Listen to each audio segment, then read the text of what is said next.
Olá, boa tarde. Mais uma aula aqui do nosso curso de tópicos, efeito Casimir e aplicações. A gente está discutindo o efeito Casimir com temperatura finita. Então, vamos abrir aqui os nossos slides.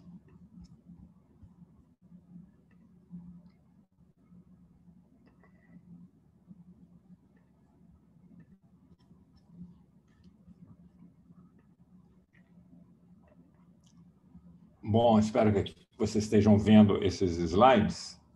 Deixa eu me certificar aqui.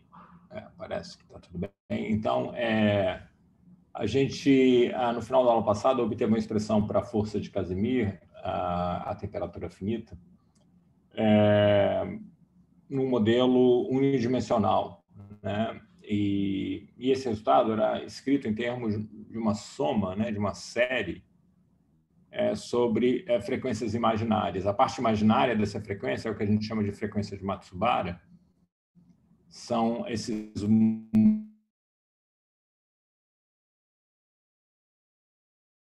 dessa frequência fundamental, né, que eu obtenho a partir da temperatura, né, fazendo KBT sobre H cortado. Tem esse 2π aqui também. Isso aqui é uma escala de frequência associada às flutuações térmicas, né? Então,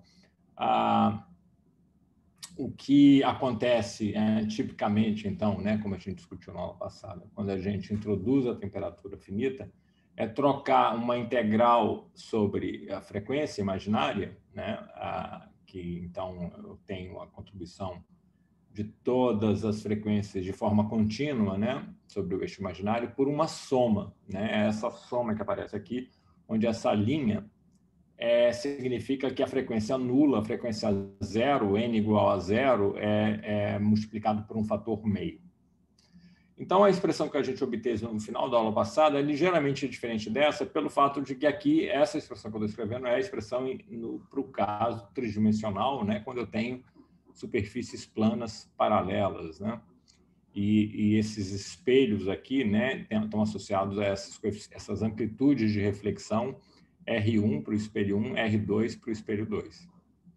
Então, tem uma diferença importante entre o caso unidimensional e o caso tridimensional para essas superfícies planas paralelas, né, separadas por uma distância L, é o fato de eu ter uma área A aqui, né, que eu não tinha no caso unidimensional, né, essa área A é a área desses espelhos, dessas superfícies, né, que eu estou supondo que são muito extensas, né, comparado com a distância de separação, de tal forma que eu possa modelar isso aqui como planos infinitos, né?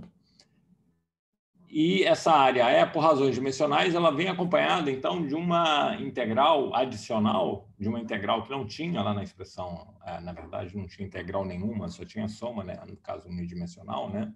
Visto na aula passada. Aqui aparece essa integral sobre o vetor de onda paralelo ao plano xy, nesse casinho aqui, na notação que a gente tem usado, né? É a componente do vetor de onda K maiúsculo no plano xy, ou seja, no plano paralelo ao plano dessas superfícies em interação. A componente Z, Kz, ela, quando eu faço a rotação de Wick, né, ela também fica imaginária pura, né, e ela é dada por essa expressão aqui. Isso aqui é relativamente fácil de entender. Eu posso fazer umas pequenas anotações aqui para a gente discutir essa relação, que eu acho que a gente já viu antes, mas em uma aula anterior, mas eu vou de qualquer forma discutir aqui, né, a relação entre frequência e vetor de onda, né, para esses modos aqui que propagam no espaço vazio, é a relação de dispersão ω2 sobre C2, né, igual a K maiúsculo ao quadrado, o módulo desse vetor K é ω sobre C. Isso quando eu estou com frequência real, né? Então, isso é K2 mais Kz2. Quando eu faço a rotação de Wick, esse ômega fica xi, né? Então, essa equação aqui passa a se escrever menos xn ao quadrado sobre C2, né? Esse K aqui continua real. Esse Kz, ele passa a ser um imaginário, né? Então, aqui eu ganho um sinal menos quando eu quadro, né? Tá certo? Então, a minha relação é escrita dessa forma aqui, né? Então, por isso eu coloquei esse índice N no kappa, né? Porque esse kappa, que é o KZ, né? Depois da rotação de Wick, ele passa a ser indexado, como ele depende da frequência, e a frequência de Matsubara tem esse índice N, né? Que é um inteiro. Esse N aqui, lembrando, é um inteiro, né? São lembrando da aula anterior, são os polos da função cotangente hiperbólica. E esses polos, na verdade, eles estão tanto no semi-eixo imaginário positivo como negativo, mas aqui eu escrevo só em termos dos polos não que tem parte imaginária não negativa, né? Essa soma aqui vai de 0 até infinito.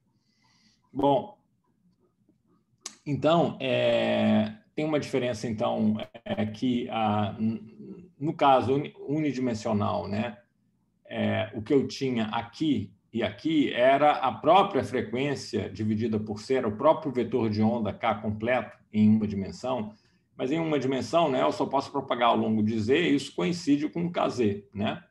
Então, aqui era o que aparecia era o Xn sobre C, porque em uma dimensão esse K aqui não existe, ele é zero, né?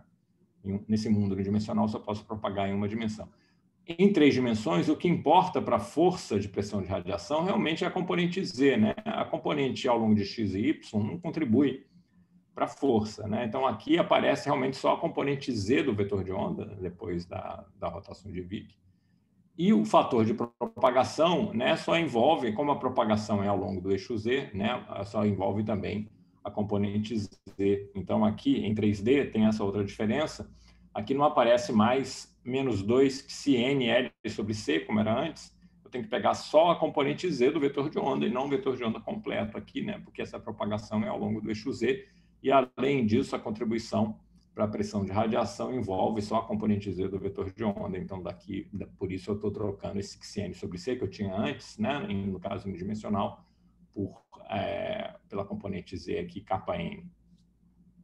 Então, essas são as diferenças, né? Eu tenho a área agora, tem essa integral sobre todos os Ks, todos os possíveis Ks, né? É contínuo, né? Porque não tem nenhuma restrição ao longo dos eixos x e y. Então, eu integro sobre todos os valores de K no plano XY, essa integral aqui. É claro que isso não existe em uma dimensão, né? Em uma dimensão eu estou condenado a só propagar ao longo do eixo Z. E, além disso, eu tenho que trocar o módulo do vetor de onda, né, pela componente Z, tanto aqui, né, como aqui nos fatores de propagação. Bom, diante disso, né, a gente, então, tem essa expressão, né, que é a generalização para 3D, né, do que a gente tinha visto antes em uma dimensão. E aí a gente pode obter também a expressão para energia, que finalmente é a expressão da energia de Casimir, tal como ela foi obtida por Lifshitz, né? Mas embora o Lifshitz nunca tenha escrito essa expressão, a temperatura finita, em termos dos coeficientes de reflexão, né? O Lifshitz, de fato, considerou a temperatura finita, né? Mas ele não escreveu essa expressão em termos dos coeficientes de reflexão, o que torna a expressão muito mais geral, né? O Lifshitz considerou só o caso especial de meios semi-infinitos, né, separados por um intervalo de espaço vazio, né? Então, isso aqui, que é a fórmula de Lifshitz, a temperatura finita, essa que eu estou escrevendo aqui, que eu posso obter a partir dessa, né, introduzindo uma constante de integração tal que a energia de interação se anule para grandes distâncias, é o que acontece aqui, né, para L grande. Esse cara vai para zero, vou ter log de 1, que é zero, quer dizer, aqui eu tenho um offset para a energia potencial de interação, que de fato é zero, né? Como a gente faz em geral quando descreve uma energia de interação, né? entre dois objetos ou entre duas superfícies, aqui no caso. De fato, é fácil de verificar que essa expressão aqui para a força é o negativo da derivada dessa, né? Para a regra da cadeia, quando eu derivo aqui, eu tenho esse denominador, né, que descreve as ressonâncias, esse étalon, né, desse Fabry-Perot em 3D, com superfícies planas paralelas, né, vem esse denominador aqui. quando eu derivo em relação a L, tem também o produto dos coeficientes de reflexão vezes menos 2K, né? O K está aqui, esse fator 2 que está lá, né? Então, fica fácil de entender que realmente eu obtenho essa expressão para energia a partir da expressão para força, né? Então, essa expressão, a gente tinha escrito uma expressão análoga a ela por causa de temperatura zero, e a única diferença é que, em vez de ter no caso de temperatura zero, em vez de ter essa soma, eu tinha uma integral sobre frequências, né? Então, aqui, com a temperatura finita, eu discretizo essa integral sobre frequência, passa a ser uma soma, uma série, né, sobre frequências. Então, vamos em frente aqui. Vamos entender mais em detalhe, então, interpretar essa expressão, né? Vou escrever ela novamente. Deixa eu apagar essas. Então, está aqui a expressão, de novo, para a energia de interação, né? Essa energia, do ponto de vista mais técnico, né, da termodinâmica, é uma energia livre de Helmholtz.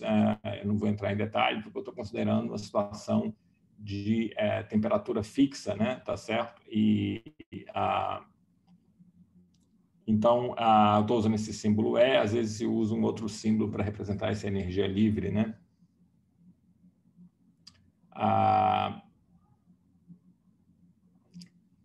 Ela, então, está aqui escrita, né, como uma série, né?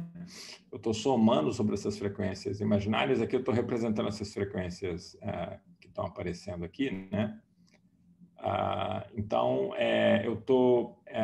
e aqui, essa curva preta é para representar a expressão que eu estou somando, né? Tudo isso aqui, a curva preta seria o gráfico de tudo que aparece aqui, né? Toda essa expressão aqui.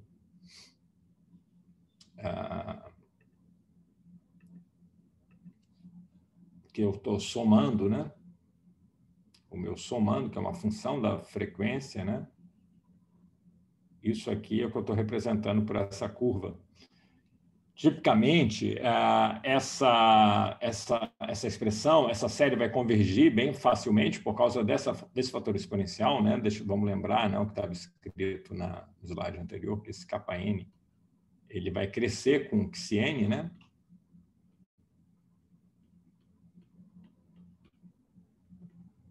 Portanto, à medida que eu vou pegando N's maiores, esse Kn vai crescendo, vai ficando grande, né? E então, o log vai ficando pequeno, porque isso aqui vai ficando pequeno e o argumento aqui vai se aproximando de 1. Então, tipicamente, eu tenho uma convergência dessa série muito boa, porque o meu somando ele cai com a frequência. E o que eu faço é somar, né, os valores dessa... Eu não estou integrando essa função aqui, a temperatura finita, eu estou somando os valores da função nesses pontos. É como se eu estivesse sampleando, né, a função nesses pontos específicos aqui, né? Tá certo? Estou somando os valores da função, né, nesses pontos. Frequência 0, depois a primeira frequência não nula de Matsubara, com n igual a 1, né, e assim por diante. O que acontece com essa expressão quando a temperatura vai ficando muito pequena, né? Quando a temperatura fica muito pequena, o passo aqui, né, desse sampleamento, desse sampling, né, vai ficando muito pequeno, tá certo? Então, se esse passo é muito, muito pequeno, né, essa soma vai se aproximar da integral, tá certo? E no fundo, é o método do trapézio, né, para calcular uma integral, é simplesmente calcular essas áreas aqui, né?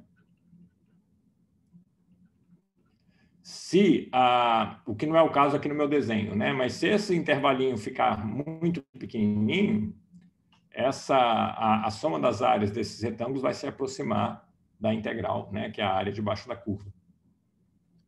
Qual é a condição para isso acontecer, né? A condição é que esse passo, né, seja muito menor do que a escala de variação do meu somando, né? Que é a escala de variação aqui dessa função. Em que escala de frequência a função decai, né? quão rapidamente ela decai. Olhando aqui para a minha expressão, e tendo em vista a discussão que a gente já fez, né, quando a gente estava discutindo o regime não retardado, o regime de Casimir, assintótico de grandes distâncias, a gente discutiu que tem dois regimes de frequência importantes que vão estar em jogo aqui, somando. Que essa mesma questão a gente discutiu no contexto da temperatura nula, né, em que a gente, em vez de ter uma soma, tinha uma integral. Né? Esse cara ele decai por duas razões. Né? É como se tivesse dois cutoffs, né, independentes. Tem um cutoff associado à exponencial, que é uma variação com a frequência na escala do C sobre L, tá certo? Quando eu substituo essa minha expressão por kn aqui dentro, né, eu vou ter uma exponencial em que eu tenho menos 2, né? Esse 2 eu já vou botar em evidência. Mas aqui aparece o psi L2 sobre C2, né? Mais K2 L2. Então, esse cara, como função da frequência, né? Nessa função exponencial, ela decai caracteristicamente numa escala da ordem de C sobre L, né? Quando Xn é igual a C sobre L, esse cara aqui é 1, né? Então eu já tenho elevado a menos 2, pelo menos, ou mais, né? Do que isso, para os valores não nulos de K, né? Mas pelo menos é elevado a menos 2, que é 1 sobre E ao quadrado, né? Que já é um número da ordem de 0,1, né? Já é um número relativamente pequeno. Então, já decaiu bastante, né? Tá certo? Nessa frequência C sobre L. Isso sem levar em conta o fato que é menor ainda por causa do aumento devido ao K aqui, né? Então, essa é uma escala, certamente, que vem desse cutoff aqui, né? Tá certo? Então, isso está mostrando o seguinte, olha, essa condição para esse passo ser pequeno, ela tem que envolver o L, né? Tem que ser uma condição envolvendo L. Então, se esse passo for muito menor do que C sobre L, aí isso é uma condição necessária, é uma das condições necessárias para que eu possa trocar essa soma por uma integral, para que a integral seja aproximada por essa soma aqui, é como se eu estivesse usando o método do trapézio para calcular uma integral numérica, né? Essas áreas, a soma dessas áreas dos retângulos vai se aproximar da integral. Agora, tem outras condições também necessárias, né? Só isso não é suficiente, porque a variação do meu somando com a frequência envolve também aqueles coeficientes de reflexão, como a gente já discutiu antes, né? Eles também vão decair com a frequência, caracteristicamente, né? Porque os constantes dielétricas vão tender a 1 à medida que a frequência cresce, tá certo? Para metais, isso acontece nessa escala aqui do ômega-p, caracteristicamente. Eu posso até pensar que talvez envolva o gama, pode ter uma variação, não que vá para 1, mas pode ter alguma variação envolvida aqui com a escala de gama. Lembra que esse gama é o coeficiente associado à dissipação nos metais, né? E o ômega-p é a frequência de plasma.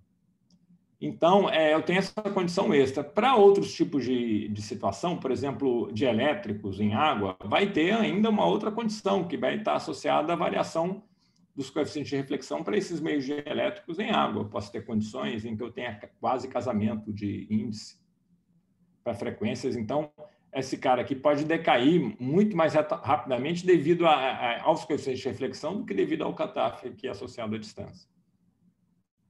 Enfim, essa condição, para que essa função seja suficientemente lenta na escala do meu passo, vai envolver a distância, tem que ser distância grande, né? Então, a distância grande, temperatura pequena, e também outras escalas de frequência associadas à resposta do meio material, por exemplo, para o metal, frequência de plasma, e a constante de dissipação. Então, isso define o que a gente chama de limite de baixa temperatura, né? Nesse limite de baixa temperatura, essa soma aproxima, né? No limite vai ser igual à integral, quer dizer, a soma vezes o delta xi, né? Isso aqui é o meu delta xi, né? É a variação de frequência, né? Se eu pego a soma e multiplico por delta xi, isso é o método do trapézio, né? Para cálculo da integral, né? Isso aqui, esse delta xi vai ser um dxi, né? Tá certo? Nesse limite em que o meu somando é muito lento na escala do passo, né? Então, isso aqui eu vou poder dizer que é um dexi. Então, essa soma vai virar a integral de 0 a infinito do dexi da mesma expressão. Aí eu obtenho o resultado que está aqui, né? Esse resultado aqui é o resultado que a gente tinha visto antes para a temperatura zero. Então, eu reobtenho o limite de temperatura zero. Repara que essa soma vai ser igual a integral vezes h cortado sobre 2π kBt. Então, esse kBt vai desaparecer, né? Ele na verdade, ele é incorporado aqui na soma, né? O kBt vezes a soma é que vai me dar a escala de variação de frequência, o dexi, né? O delta xi, que vira um dexi. Mas eu preciso desse H cortado também. Então, para compensar, aparece um H cortado aqui. Quer dizer, eu estou substituindo a escala de energia térmica KBT pela constante de Planck. Quer dizer, na temperatura zero, eu só tenho, em vez de ter flutuações térmicas, eu só tenho as flutuações quânticas de ponto zero, as flutuações do vácuo, o H cortado aqui. E aí, então, eu reobtenho, né? Esse KBT aqui desaparece, né? Aparece um H cortado e ainda tem um 2π. Esse 2π aqui, ele então foi compensado e apareceu aqui, né? Para formar aqui a minha expressão que eu já tinha antes para a temperatura zero, que é essa que está escrito aqui. Então, aqui eu não tenho mais a soma sobre as frequências Cn, né? Sobre as frequências de Matsubara. Esse sampleamento das frequências de Matsubara foi tão fino que isso aqui virou uma integral sobre as frequências de Matsubara. Então, eu caí no caso de temperatura nula, né? Então, vamos apagar isso aqui, continuar. Então, isso, para ter uma ideia da escala, né, de distância em que isso... Por exemplo, essas condições aqui, né, eu posso traduzir em termos de comprimento. Se eu inverter, né, todas essas condições... deixa eu anotar isso aqui mais uma vez.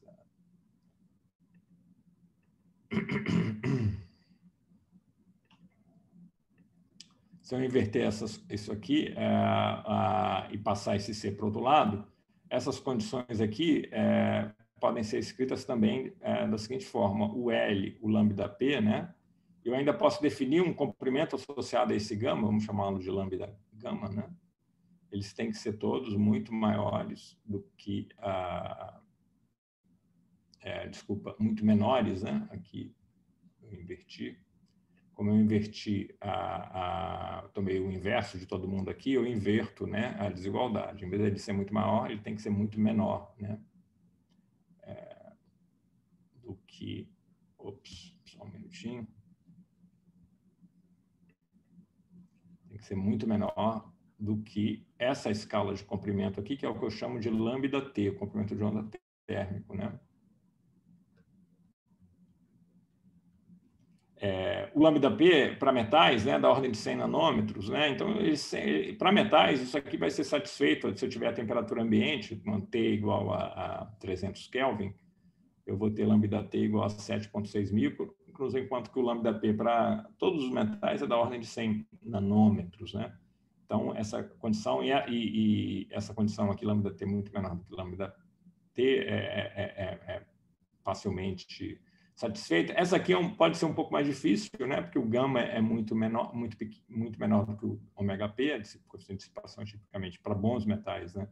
Muito menor do que a frequência de plasma. Essa condição pode ser mais suspeita, né? A gente vai comentar um pouco, talvez na aula que vem ou ainda nessa, que quando eu tenho dissipação na jogada, essa aproximação de temperatura zero pode ficar um pouco pior, né? E, de fato, a gente vai ver que é verdade.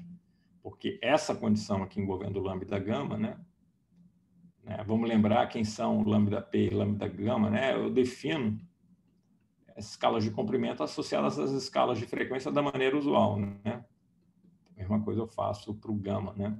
Só como o gama é muito pequenininho, esse lambda gama tende a ficar maior, né? Então, aqui também a gente vê essa condição. Esse gama é menorzinho, então essa condição aqui, quando eu tenho dissipação na jogada, eu posso ter correções à aproximação de temperatura zero por causa da dissipação. A gente vai ver um exemplo numérico depois no que isso acontece. Então, esse cara aqui é sempre muito bem ok, mas esse aqui, essa condição aqui para dissipação essa escala de comprimento associada à dissipação pode não ser satisfeita ou não vai ser muito bem satisfeita.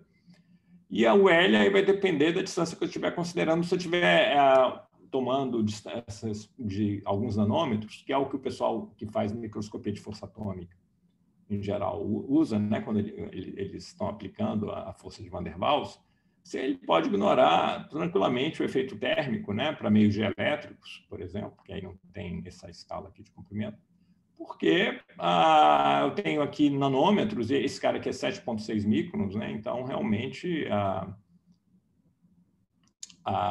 esse decaimento devido a isso aqui é muito, muito lento na escala aqui do meu passo, né, do sampleamento desse sampling devido às frequências de Matsubara, né? Então, realmente, o limite de temperatura zero, nesse contexto da FM, em geral, o pessoal considera e é uma boa aproximação, muitas vezes, né? Para distâncias muito curtas, né? Se você vai aumentando um pouco a distância, para meios dielétricos, pode ter um problema aí por causa da variação com a frequência dos coeficientes de reflexão, né? Que a gente já comentou. Então, esse cara aqui, para metais, você está mesmo a distâncias de centenas de nanômetros, né? Sobretudo se não tiver dissipação, se eu estiver considerando modelo de plasma, por exemplo, essa condição de temperaturas, as correções térmicas a 100 ou 50 nanômetros vai ser muito pequena, porque 50 nanômetros é muito menor do que 7,6 microns. Né? Vamos discutir, vamos ver um exemplo numérico depois.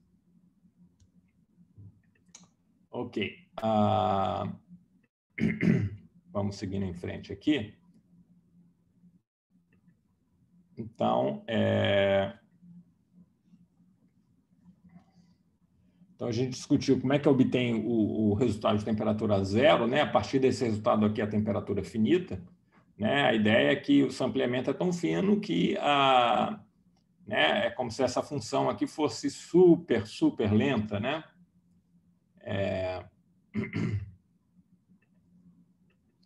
Então, ao contrário do que está nesse desenho, né? Que esse cara aqui, eu mal vejo a variação nessa escala do sampleamento, né? Em vez de ter isso aqui, eu teria uma coisa assim. Agora vamos ver o outro limite oposto. O limite oposto é o limite quando a temperatura é muito grande, né?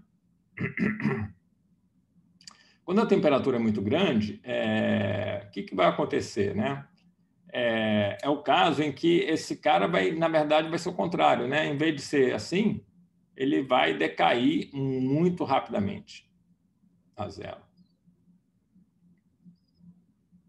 Ops, deixa eu melhorar aqui a minha mão.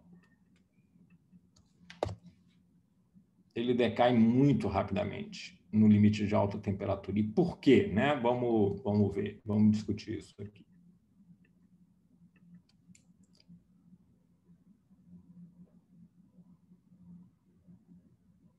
Alguma coisa assim, né? Então, porque por exemplo, por causa dessa uma razão, né, que isso pode estar acontecendo é porque eu estou tomando distâncias grandes e aí aqui esse cutoff vai ser muito violento, né? Vai fazer por causa desse cutoff aqui, dessa dependência com a distância, esse cara que faz com que eu decaia a zero muito rapidamente, né? Essa exponencial aqui, né? Ela como eu escrevi já no slide anterior, ela é dessa forma aqui, né? Psi L sobre C. Mas eu vou escrever isso de uma maneira mais explícita.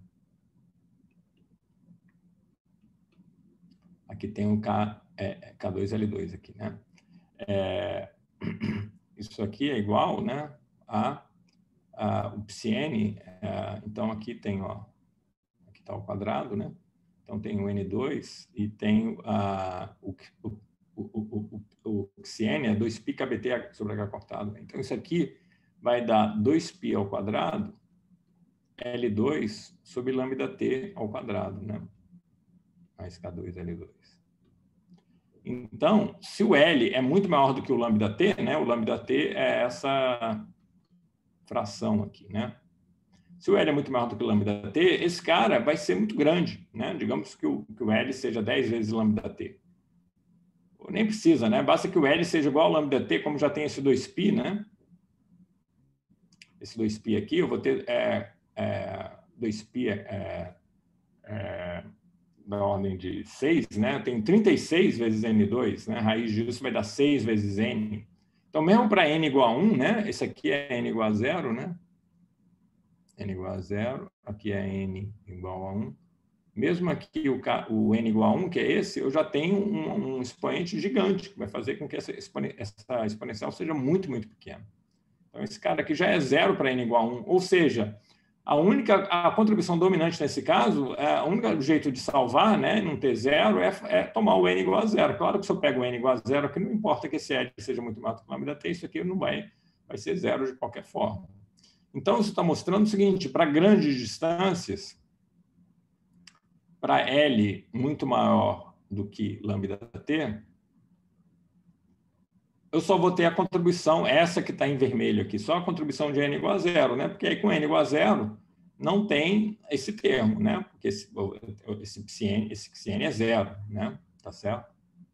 Porque as frequências de Matsubara são esse cara vezes N, né? Então, mesmo que o T seja grandão, né, de tal forma que o lambda T que o L seja muito maior do que o lambda T, se eu tenho um N multiplicando aqui, esse cara não vai contribuir, vai dar 0, então aí eu tenho uma contribuição significativa. Mas para todos os outros N's não nulos, ele vai ser exponencialmente pequeno, a contribuição é exponencialmente pequena. Então, eu só tenho uma contribuição da frequência 0 nesse limite à alta temperatura, que é L.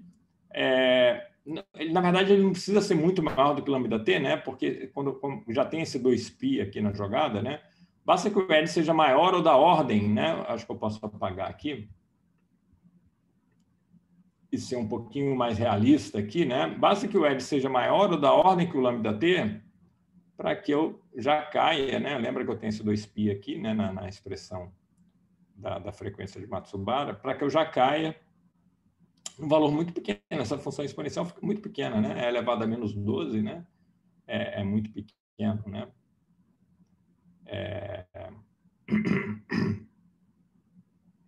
Eu ainda tem esse fator 2 adicional aqui, né? Então, é 6 vezes 2, 12. Então, mesmo que eu não tenha L igual a lambda T, né? Mesmo um pouquinho antes do lambda T, eu já tenho um regime em que, para metais, né, eu só vou ter a contribuição de frequência 0.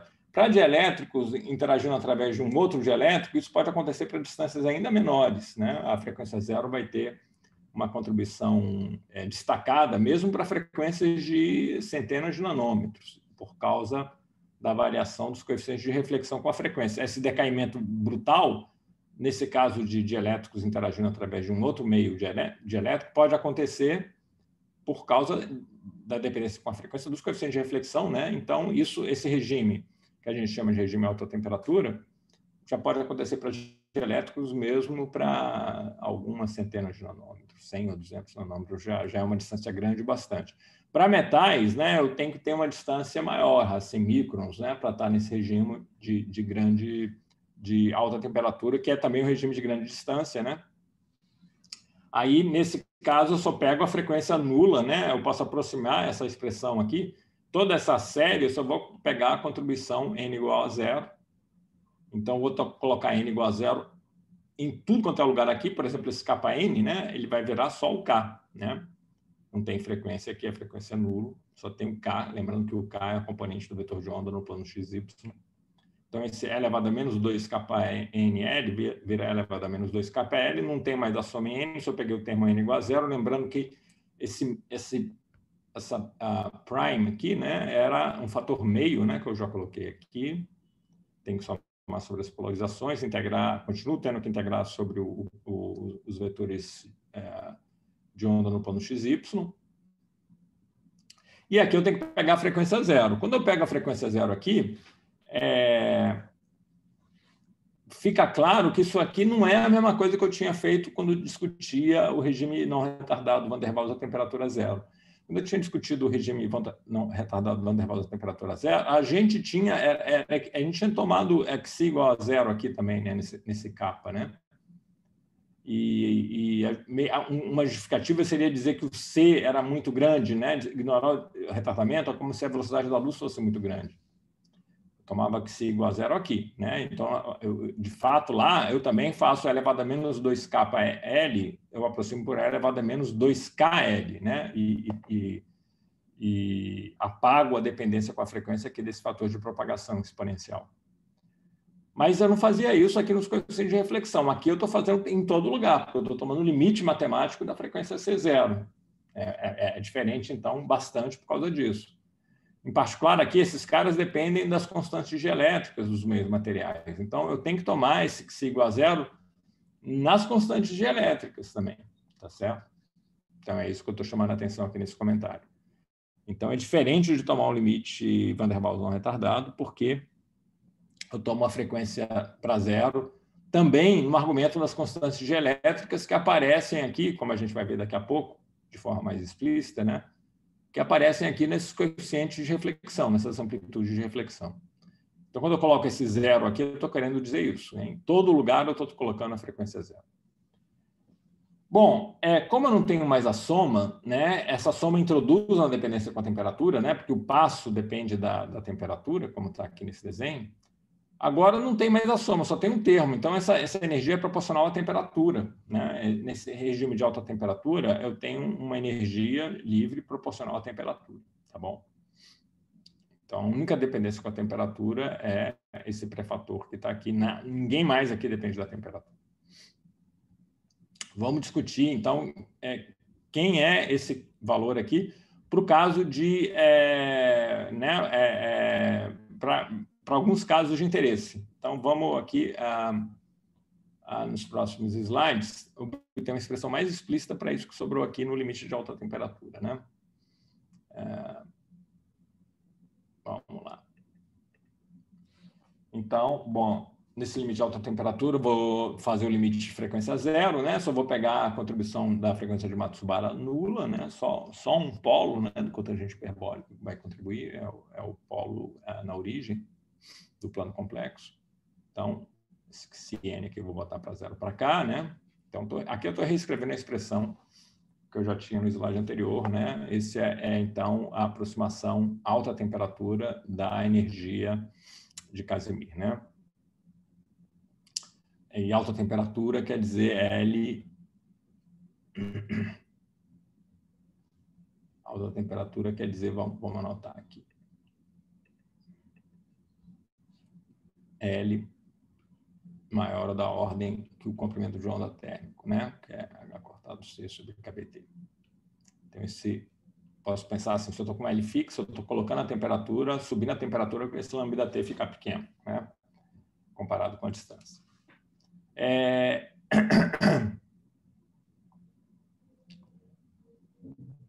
Então, agora, bom, isso aqui a gente já sabe o que deu, né? Quando o Xi vai para 0, esse K vira o K. Agora eu tenho que analisar o que acontece com os coeficientes de reflexão quando eu faço a frequência para 0, né? Aí eu vou supor aqui, a discussão era mais geral até agora, mas agora, a partir de agora, eu vou supor, como Lifshitz, né, que os meus espelhos são formados, são meios semi-infinitos. Na prática, eu estou dizendo que o meu espelho, né, que tem sempre o meu espelho metálico tem sempre uma espessura finita, que a espessura dele é grande o bastante. Tipicamente, ser grande o bastante significa ser uma espessura maior da ordem que o comprimento de onda de plasma, que é da ordem de 100 nanômetros. Então, não é, na verdade, uma condição muito severa, não. Basta que ele não seja hiperfino, né, na verdade, para eu poder, então, pensar que ele modelá-lo como se fosse um meio semi-infinito, né, que foi o que o Lifshitz fez. Na prática, então, isso é dizer que a espessura dele é muito maior do que o comprimento de penetração característico, né, nos metais, que é da ordem do lambda P do comprimento de onda plasma, né? Não precisa nem ser muito maior, 2 vezes maior já é suficiente, né? Porque tipicamente eu tenho um comportamento de decaimento exponencial, né? Então, um fator 2. Então, se eu tenho um espelho de uma espessura de 300 nanômetros, por exemplo, ele já para todos os efeitos, como se fosse um meio semi-infinito. Eu estou falando dessa espessura aqui, né? Então, isso aqui maior, ou da ordem de, digamos, uns 300 nanômetros, né? Ou maior, né, do que o comprimento de onda de plasma, que é da ordem de 100 nanômetros, né? Tá certo?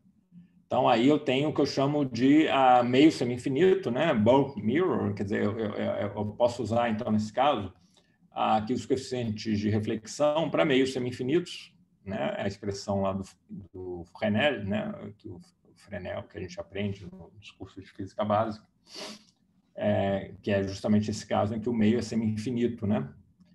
A fórmula, como ela está aqui, ela vale também em outros casos. Eu posso ter camadas muito finas e continuar usando esse resultado aqui, tá certo? Só a partir de agora que eu vou estar particularizando para esse caso de meios semi-infinitos ou espelhos suficientemente espessos, né? Então, aqui é a expressão do coeficiente de reflexão para a polarização TE, né? Aqui eu tenho que considerar as duas polarizações do campo, né, separadamente, né? Porque as expressões do coeficiente de Fresnel vão ser bem diferentes. Então, considerar aqui primeiro a polarização TE. TE quer dizer transversal elétrico, e o que isso quer dizer? Quer dizer que o campo elétrico da onda desse modo aqui, né, que é um modo tipo onda plana, ele é linearmente polarizado na direção perpendicular ao plano do desenho. E esse desenho é o plano de incidência que a gente chama, né? O plano do desenho. O plano que contém a normal, a superfície, que é o Z, né? E o vetor de onda, ou, em outras palavras, a projeção do vetor de onda no plano XY. Então, isso define um plano, é esse plano que está aqui. E na polarização transversal elétrica, o campo elétrico é linearmente polarizado, ele oscila, né, perpendicular a esse plano, né? Estou representando por essa setinha saindo aqui, né? Mas na verdade ela está saindo e entrando, ela está oscilando, né? É uma onda plana aqui. Então eu tenho essa onda linearmente polarizada transversal elétrica, ela é refletida com certo coeficiente de reflexão, TE, né? Tá certo? Se eu tiver polarizado TM, né, que a gente vai discutir no próximo slide, transversal magnético, vou ter um outro coeficiente de reflexão diferente. Esse coeficiente de reflexão TE, ele é escrito em termos da componente Z, né, dos vetores de onda no espaço vazio, aqui nesse espaço que está aqui, né, aqui não tem matéria, que é o kappa, né, o kappa é o KZ, né, dessa onda aqui, depois que eu faço a rotação de Wick. E tem o KZ no meio material. O KZ no meio material é esse troço complicado, essa raiz complicada que está aqui. Isso a gente pode ver em detalhe no próximo slide. Vamos ver se isso está aqui no próximo slide. Não, está nesse slide aqui mesmo. Ó. O KZ no meio material, né, no meio metálico, aqui é um meio dielétrico, eu não estou supondo que é um meio metálico, pode ser um dielétrico também, né? Então, ele é o K2, né? Quer dizer, esse K aqui no plano XY, né? No espaço vazio tinha K2 mais C2 sobre C2, né? A diferença que eu tenho quando eu tenho um meio material é que, em vez de ter C2, eu vou ter C2 sobre epsilon, né? C2 dividido pelo índice de refração ao quadrado, né? Então, a única diferença é que aparece esse epsilon aqui, né? O constante de elétrica do meio, né? Aqui é o epsilon, esse meio material aqui tem um certo epsilon. Aqui dentro, né? Tem um certo epsilon. Eu vou supor que o epsilon é o mesmo, né? O material que forma aqui é o mesmo dos dois lados, tá? É claro que dá para também discutir casos não simétricos, assim, né? Mas aqui, por simplicidade, eu vou discutir o caso em que o epsilon desse espelho aqui, que é o espelho 1, né? É igual ao epsilon do espelho 2, né? Então, nesse meio material, a relação entre o vetor de onda e a frequência, a única coisa é como antes, só que eu tenho que trocar o C por C sobre raiz de epsilon, né? C sobre índice de refração, então aparece esse epsilon que está aqui. E eu posso escrever esse cara, em vez de escrever em termos do K2, eu posso escrever em termos do próprio kappa, que é mais conveniente, né? Porque o K2 eu sei que ele é isso que está aqui, né? O K2 ele é K2 menos C2 sobre C2. Né? Então, isso aqui é o K2. Então, o meu kappa no meio, isso aqui eu posso colocar o C2 sobre C2 em evidência, vai ficar epsilon menos 1, né? Que é o que eu estou vendo aqui. Né? Então, isso aqui, de fato, como vocês estão vendo, é o kappa no meio, né? No meio material aqui que forma o meu espelho. Ele aparece aqui também. Então, essa é a expressão do coeficiente de Fresnel para o caso da polarização transversal elétrica. Vamos ver agora para polarização transversal magnética. Polarização transversal magnética, a minha polarização linear é paralela ao plano, o campo elétrico é paralelo ao plano de incidência, o plano que contém o K e o Z, porque o campo magnético é perpendicular, né? Transversal magnética quer dizer isso. O campo magnético aqui é perpendicular aqui a esse plano dessa figura, então o campo elétrico ele tem que ser paralelo ao plano dessa figura. Aí o coeficiente de Fresnel é muito parecido com o caso anterior, só que aparece esse epsilon do meio aqui, ó, multiplicando o kappa. Isso vai fazer muita diferença, como a gente vai ver aqui na discussão do limite de alta temperatura. Tem a diferença em relação a essa expressão para o coeficiente de Fresnel aqui. E a anterior é a presença desse epsilon aqui. Bom, então temos aí os resultados que a gente precisa para fazer o limite, né, de frequência zero. Lembrando que eu vou fazer a frequência zero não só aqui, né, no Xi, que está aqui, mas também no epsilon. Vou tomar esse epsilon na frequência zero, tá certo? Então vamos ver o que isso vai dar. Ok, vamos primeiro discutir o caso de dielétricos aqui um pouco rapidamente, só en passant, né? O que acontece com a amplitude de reflexão TE para dielétricos? Para dielétricos, o epsilon ele vai ser sempre finito, né? Porque para dielétricos esse epsilon é uma função resposta propriamente dita, né? Ele tem a ver com a polarizabilidade do meio e vai ter um platô que é aquele platô característico da resposta quase estática, né? Então, esse epsilon, quando a frequência tender a zero, eu vou ter a resposta quase estática, né? Tipicamente, eu vou ter o epsilon para dielétrico, né? Desculpa aqui. Ele vai tender para um valor finito, né? Que é o valor finito associado à resposta quase estática do meio material, né? Tipicamente, eu tenho uma coisa assim, né? Vamos ver se eu dou uma caprichada aqui.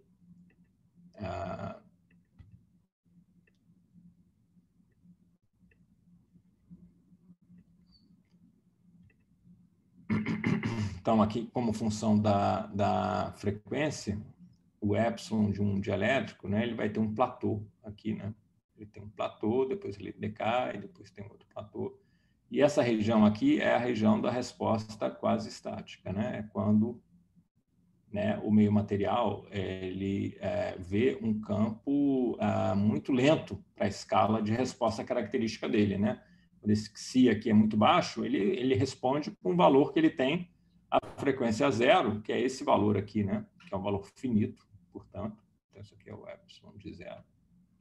Então, ele vê aquele campo lento, né? Aquela onda eletromagnética de baixa frequência, quase como se fosse um campo estático, né? Que ele varia tão lentamente. Então, tudo que ele faz ele responde como se fosse na eletrostática, ele só faz atualizar o valor desse campo, que está variando lentamente. É a resposta quase estática, né? Aqui tá meio feio, deixa eu tentar melhorar a minha letra aqui.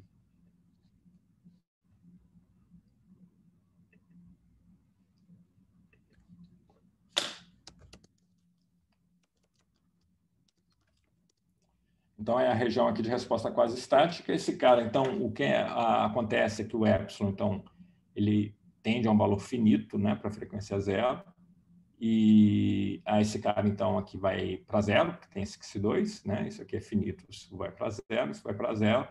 Eu fico com kappa menos kappa, que dá zero. Então, para qualquer dielétrico, o coeficiente de reflexão TE vai para zero.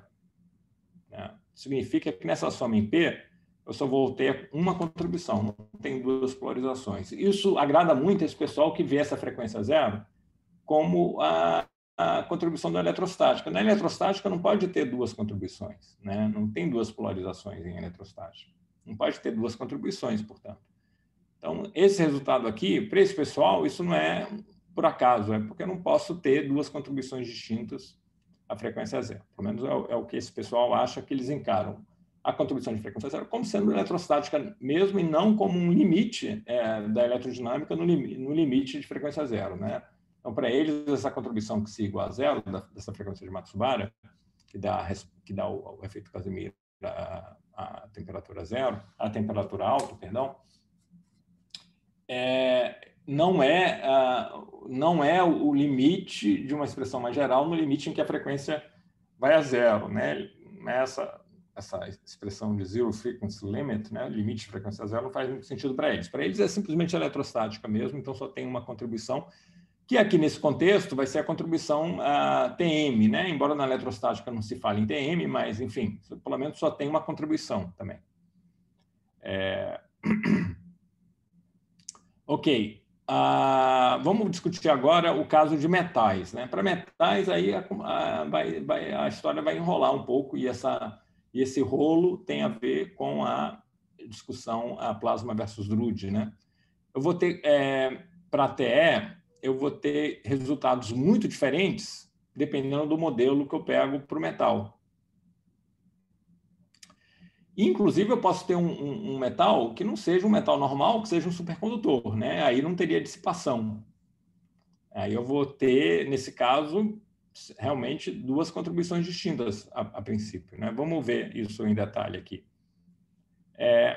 Então,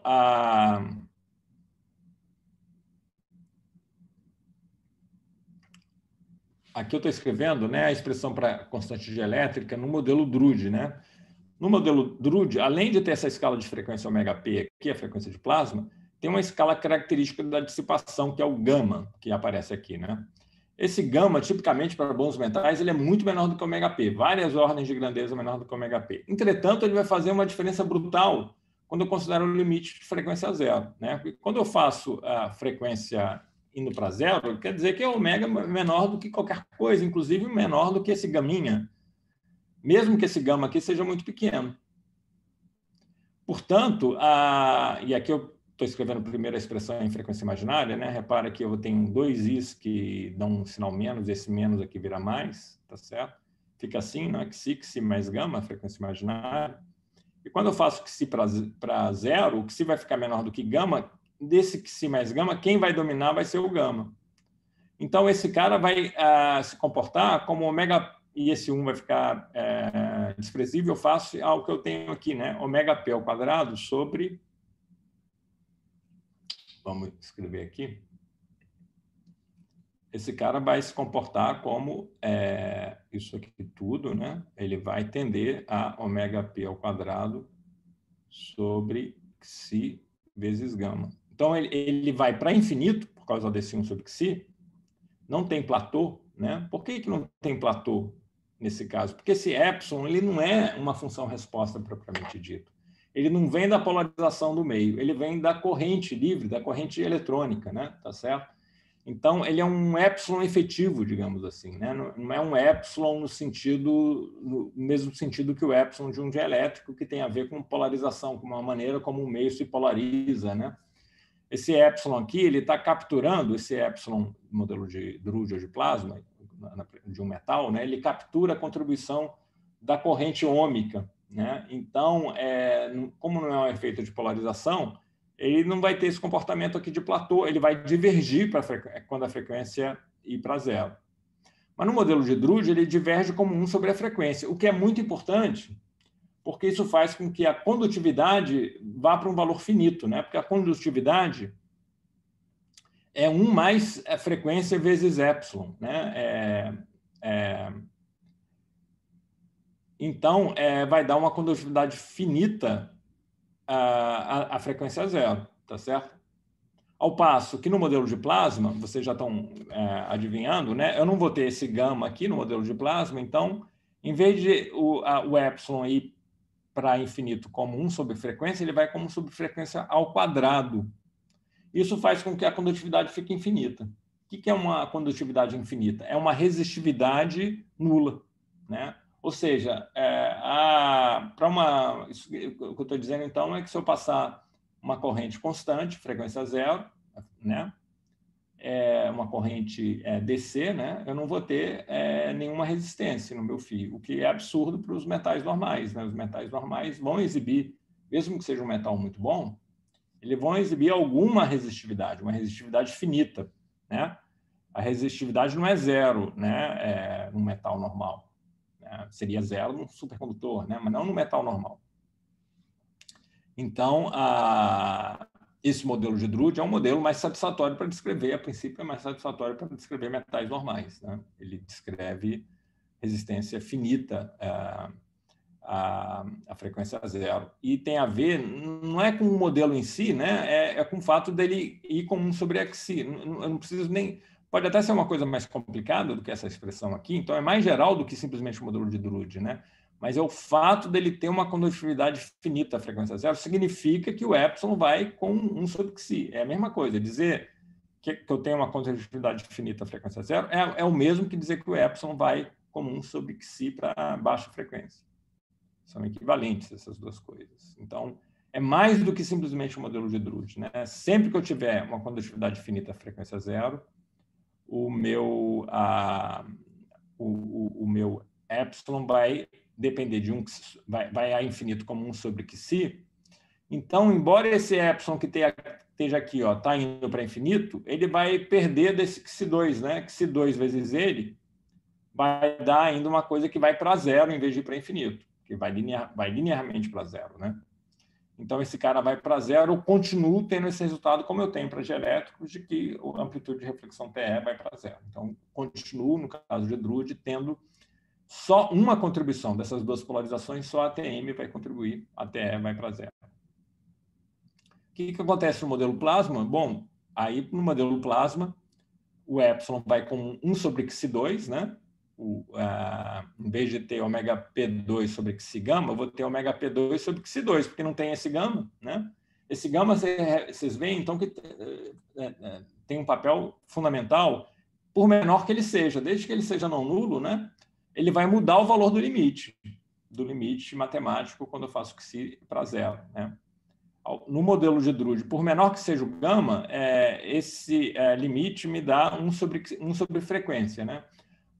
Quando ele é zero mesmo, o gama, no contexto do modelo plasma, né, o epsilon vai com 1 sobre frequência ao quadrado, né, quando a frequência vai para zero.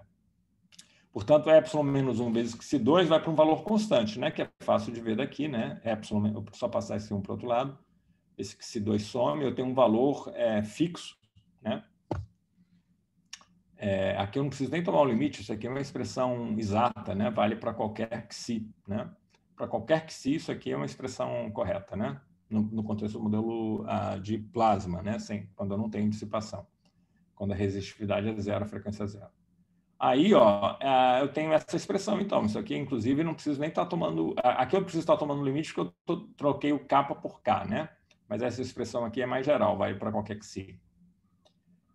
Quando eu olho para isso, e olhando para essa exponencial aqui, eu vejo que os valores característicos de K vão ser da ordem de 1 sobre L, né? Que é a escala de decaimento da exponencial. Então, esse K sendo da ordem de 1 sobre L, né? O KL da ordem de 1, isso significa que esse K, como L é muito maior do que lambda-T, né? Esse K vai ser muito menor do que 1 sobre lambda-T, né? Mas a gente sabe que o lambda-T, da ordem de 7 microns, é muito maior do que o lambda-P. Então, ele vai ser muito menor do que 1 sobre lambda-P, né? Ou seja, muito menor do que ômega-P sobre C, né? Isso aqui é ômega-P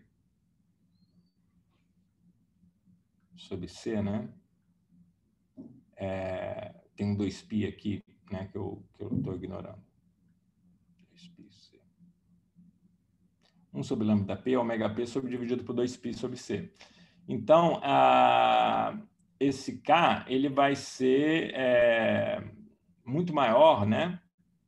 Desculpa, esse K que está aqui, ele vai ser muito menor do que ômega-P sobre C, né?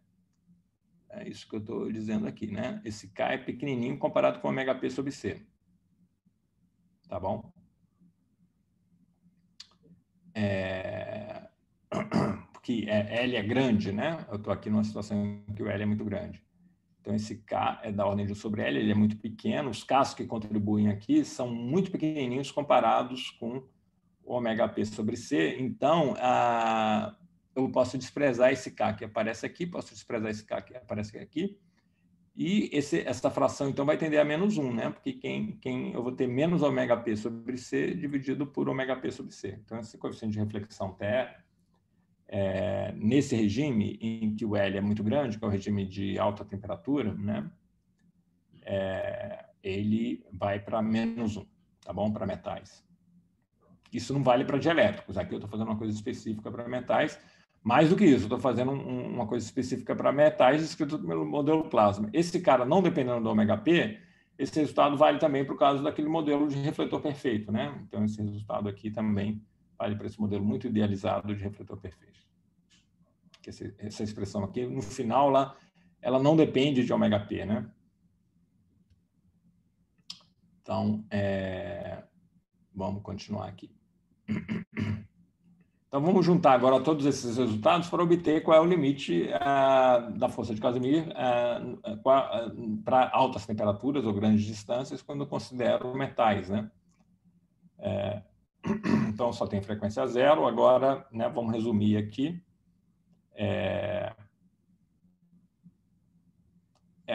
Desculpa, ainda falta discutir o caso TM, né? É muito fácil de ver que o coeficiente de reflexão TM, que é dado por isso aqui, lembra que a única diferença é esse epsilon que está multiplicando o kappa. E aí, o que vai acontecer? Tanto faz ser drude ou plasma, como o epsilon vai para infinito, aí não importa como é que ele vai para infinito, né? Só importa que ele vai para infinito. Esse cara aqui, ou ele pode ficar finito, né, como no modelo de plasma, ou ele pode ir para zero, mas não importa, né? Nos dois casos ele é finito, quem vai ganhar é esse epsilon que está solto aqui, né, que está indo para infinito, tanto no modelo plasma quanto no modelo drude. Então, para metais, o RTM vai para 1. Isso não vale para o caso de elétrico, mas para metais, em ambos os modelos, a amplitude de reflexão TM vai para 1, né? Então, vamos voltar atrás. Para polarização TE, eu tenho essa diferença, né? No caso do drude, a amplitude de reflexão TE é nula. No caso do plasma, ela vale -1, né? Então, resultados diametralmente opostos. Mas, para TM, eu tenho a mesma expressão, a amplitude de reflexão TM vai para 1 nos dois casos. Então, agora eu tenho tudo que eu preciso para substituir esses resultados aqui. Vamos resumir isso aqui, né? O RTM, nos dois modelos, vai para 1, no limite de frequência zero, e para polarização TE, transação elétrica, eu tenho 0 ou -1, dependendo do modelo que eu uso para descrever esse meio metálico, né? Estou supondo que eles têm uma espessura grande, né? Porque eu usei a fórmula de Fresnel para meios semi-infinitos. Então, agora é só substituir uma conta relativamente simples, né? Eu vou substituir, eu tenho essa soma sobre esse P, vai varrer TE e TM, né? Então, vamos ver o caso drude aqui primeiro. Para o caso drude, eu vou ter só o TM, né? O TE vai dar 0, né? Então, esse com P igual a TE, esse cara é 0, não contribui, porque eu tenho log de 1, mas tem o TM lá, né? Que esses caras aqui, esse produto dá 1. Cada um deles é 1, né? Então, eu fico com log de 1 menos E elevado a menos 2KL. Aí eu faço essa mudança de variável, integro em 2KL, né? Já que é o argumento aqui da minha exponencial. Então, fica E elevado a menos X. Quando eu faço isso, eu tenho esse D2K, né? Bom, primeiro o que eu faço aqui, vamos ser um pouco mais detalhado. Primeiro eu escrevo D2K igual a 2π, né? K dk. E aí eu vou escrever cada um desses Ks, né? Eu vou trocar por X, aí eu vou ganhar 1 sobre 2L duas vezes, aqui e aqui, né? Então fica 1 sobre 2L ao quadrado. E esse 2π cancela o 2π, o quadrado aqui desse 2π, fica um 2π só, com esse 2 fica 4π. Esse cara aqui veio da mudança de variável, né? Tem um KBT que já estava lá. E aí eu fico com essa integral, que agora é uma integral numérica. Isso aqui é um número. Esse número eu posso expandir, eu não vou entrar em detalhe agora, né? Mas eu posso expandir o log em série de potências, e aí eu posso integrar termo a termo. Eu caio nessa série, que é a definição da função zeta de Riemann no valor 3, que tem esse valor numérico, né? Essa integral numérica é um negativo. Essa integral é negativa, né? Porque o meu integrando é negativo definido, né? Esse log aqui de um número entre 0 e 1 é negativo, né? Então, isso dá um valor negativo, que é o negativo da função zeta de Riemann de 3, né? É aproximadamente esse número aqui com 4 significativos, né? Mas é um número irracional, tá? Então, é a função zeta de Riemann, zeta de 3. E, então, juntando tudo isso aqui, eu tenho essa expressão que é importante, é proporcional à temperatura, cai com 1 sobre distância ao quadrado, né? São essas duas coisas chaves aqui. E tem esse prefator, que é a zeta de Riemann de 3 dividido por 16π. Isso no caso drude. Se eu tiver modelo de plasma, eu vou ter que multiplicar por 2, é o que eu estou escrevendo aqui. Por quê? Porque eu tenho a contribuição da outra polarização. E a contribuição da outra polarização é idêntica, né? Tá certo? Eu tenho um produto de coeficiente de reflexão que também dá 1. Então, eu caio na mesma integral para contribuição da transação elétrica, no caso do modelo de plasma, ou se eu estiver, por exemplo, considerando um espelho refletor perfeito. Então, no modelo de plasma ou para refletor perfeito, a energia é 2 vezes maior do que isso aqui. Eu tenho uma diferença entre o drude e o plasma, por menor que seja aquele gama, né, que faz eles serem diferentes, pode ser tão pequeno quanto eu queira, mas, apesar disso, eu tenho uma diferença de um fator 2 entre eles, né? No caso, o plasma, a expressão é 2 vezes maior do que essa que está aqui. Tá bom? O que isso significa, né? Repara, essa dependência com a distância mudou. Não é mais 1 sobre distância ao cubo, como era grandes distâncias no caso de temperatura zero, né? Era o resultado do Casimir, de 1948. A energia caía como 1 sobre distância ao cubo. Ela cai muito mais lentamente. Esse resultado, na verdade, é bem maior numericamente do que a expressão de Casimir. Ou seja, o fato de ter fótons térmicos faz com que a força seja mais atrativa, que seja mais intensa. E eu posso comparar com a expressão de Casimir. A expressão de Casimir era algo assim, né? Vamos anotar aqui. O E Casimir, que é a expressão a temperatura zero, a grandes distâncias, né? Quando a temperatura zero, era menos, né? π2 sobre 720, né?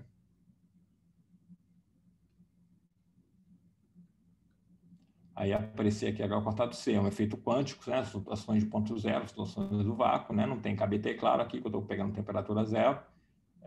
E aqui aparece, aqui a energia por unidade de área, né? Aqui aparecia L ao cubo, né? Então, aqui eu estou trocando H cortado C por KBT, né? Então, e estou multiplicando por um L, né? Porque em vez de ser 1 sobre L3, eu tenho 1 sobre L2. Mas isso é justamente, né, multiplicar por L sobre lambda T, né? Porque lembrando que o lambda T é H cortado C sobre KBT. Então, o que eu estou pegando essa fórmula de Casimir e dividindo pelo lambda T, né? Para trocar esse H cortado C por KBT. E, além disso, então, estou dividindo por lambda T e estou multiplicando por L, né? Para transformar esse 1 sobre L3 em 1 sobre L2. E esse cara aqui, ele é muito maior do que 1, né? Ou ele é maior ou da ordem do que 1, né? Assim, para valer essa expressão aqui, né? Ou ele pode ser muito maior, ou é maior ou da ordem. O que quer dizer que esse cara tende a ser maior do que a energia de Casimir, né? Mas isso não quer dizer que ele seja grande, né? Porque eu estou pegando distâncias muito grandes. Então, isso vai ser um efeito pequeno. É muito difícil medir esse efeito, essa força de Casimir nesse regime de grandes distâncias, porque eu tenho para grandes distâncias, esse cara vai cair. Ele cai mais lentamente do que cairia a temperatura zero, mas ele cai de qualquer forma com a distância, né? Esse fator aqui, esse pré-fator numérico, né, ele é da ordem de 1, é 1,7, que vem da razão, né, entre esse fator numérico aqui, o fator numérico que tem na expressão de Casimir de 1948. Aqui é Casimir 1948, que a gente viu lá no início do curso, né? Bom, vamos resumir tudo isso aqui, então, no próximo slide. E aí, para terminar a aula, que ficou um pouco longa, eu vou passar isso aqui, que é a discussão de cálculos numéricos de um experimento que tentou medir esse efeito Casimir térmico. Vamos deixar isso para uma aula seguinte.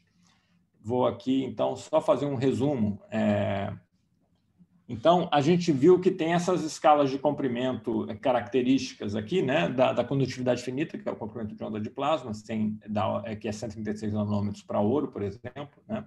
Se essas placas aqui forem feitas de ouro, então essa é a escala de comprimento característica, que vai como a gente já discutiu antes, vai fazer o crossover, né, entre os regimes não retardado e retardado, né? É isso que a gente estava discutindo aqui. Tem esse crossover. Se eu tenho uma distância de separação L muito menor do que esse lambda P, eu posso desprezar o retardamento. E aí eu estou num regime em que as flutuações materiais de carga e corrente no metal são mais relevantes, né? É o regime, muitas vezes chamado de Van der Waals, é um regime semiclássico. Na verdade, eu posso calcular sem quantizar o campo eletromagnético, esse regime de curtas distâncias. Se eu começo a aumentar a distância, eu passo para esse outro regime, né, para L maior do que lambda P, e aí a energia seria aproximada, né, se eu tivesse a temperatura zero, por essa expressão. Mas agora, como eu tenho temperatura finita, né, eu tenho que levar em conta a contribuição também das flutuações térmicas, além de levar em conta as flutuações de ponto zero, né? Então, enquanto minha distância for muito menor do que lambda T, em alguns casos, pelo menos para metais, eu posso ignorar flutuações térmicas, né? E aí o efeito é controlado pelas flutuações de origem quântica, né? As flutuações de ponto zero, seja do campo, seja do meio material, né? Esse regime aqui de zero point quantum, né? Distâncias pequenas comparadas com esse comprimento de onda térmico característico, né? Que tem esse valor à temperatura ambiente, 7,6 microns. Se eu começar a aumentar mais a distância, aumentar a distância significa que os comprimentos de onda dos modos relevantes vão começar a aumentar, suas frequências vão começar a diminuir, e eles vão começar a ser populados, né, por fótons térmicos, tá certo? Porque os modos, né, vão ter comprimento de onda maior, frequência menor, então vou ter um efeito térmico mais importante à medida que eu vou aumentando a distância. Se eu tiver distâncias já da ordem de lambda T ou maiores, a gente viu que, inclusive, a lei de potência muda novamente para a lei de potência que eu tinha no regime não retardado, né? Tá certo?